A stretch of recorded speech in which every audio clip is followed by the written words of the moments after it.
Hindi आशुलिपि dictation संकलन। Dictation number 106। Start. अध्यक्ष महोदय, मैं आपको एक महत्वपूर्ण बात बता रहा हूँ। यह प्रश्न बहुत ही गंभीर है, जिसकी ओर अभी तक हमारा ध्यान नहीं गया। यह कितने दुख की बात है। हमारे देश में मूंगफली की आवक अक्टूबर माह से शुरू हो जाती है। किसान के यहाँ से फसल निकालकर नवंबर दिसंबर तक व्यापारियों के यहाँ पर पहुँच जाती है। इस वर्ष मूंगफली की फसल देखने में बहुत अच्छी लग रही है। अभी तक देश के अखबारों में यह बात कही जाती रही है कि मध्य प्रदेश, गुजरात, आंध्र प्रदेश, तमिलनाडु और उत्तर प्रदेश में फसल बहुत अच्छी है।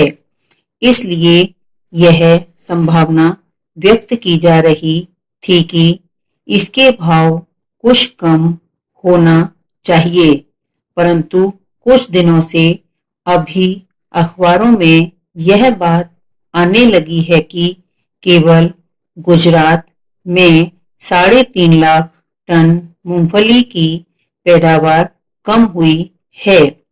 इसका दुष्परिणाम यह हुआ है कि शुरू में ही व्यापारियों ने मूंगफली के दाम नीचे गिरा दिए और दाम गिरने का आधार कम पैदावार होने का बनाया जा रहा है, जिससे किसानों को केवल लागत मूल्य ही मिल पाएगा, जिसके आधार पर तेल के भाव बढ़ाने की स्वतंत्रता थोक व्यापारियों को मिल जाएगी।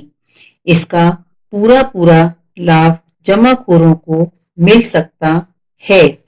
इन्हीं परिस्थितियों को ध्यान में रखते हुए बाध्य होकर सरकार को राष्ट्रीयकरण या एकाधिकार खरीदी करना पड़ती है। ऐसा नहीं है कि हम जबरदस्ती से राष्ट्रीयकरण करना चाहते हों। यह हमारी नीति में शामिल नहीं है, लेकिन जब स्वार्थी तत्व इस प्रकार की परिस्थिति निर्मित कर देते हैं, तो उस समय सरकार को राष्ट्रीयकरण करना अनिवार्य हो जाता है।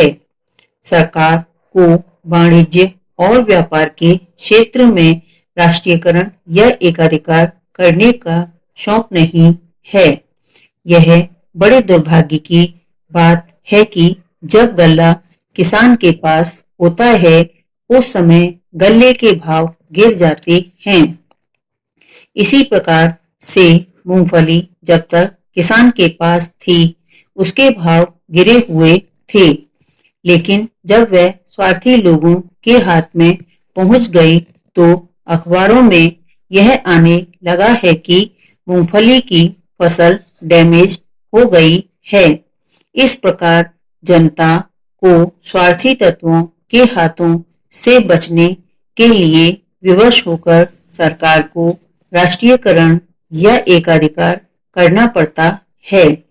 अगर यह कदम नहीं उठाया जाएगा और विरोधियों के कहे अनुसार काम चलने दिया जाएगा, तो मुनाफाखोर, जमाखोर, कालाबाजारी, चोरबाजारी, घूसखोर लोग देश की जनता को भूखों मार डालेंगे। इस प्रकार की सारी जिम्मेदारियां जब बाध्य कर देती हैं, तो जनता के हित में सरकार को राष्ट्रीयकरण करना पड़ता है। अध्यक्ष महोदय, आपने मुझे इस बारे में पर्याप्त समय दिया, इसके लिए मैं आपको धन्यवाद देता हूँ और इन शब्दों के साथ मैं अपना भाषण समाप्त करता हूँ।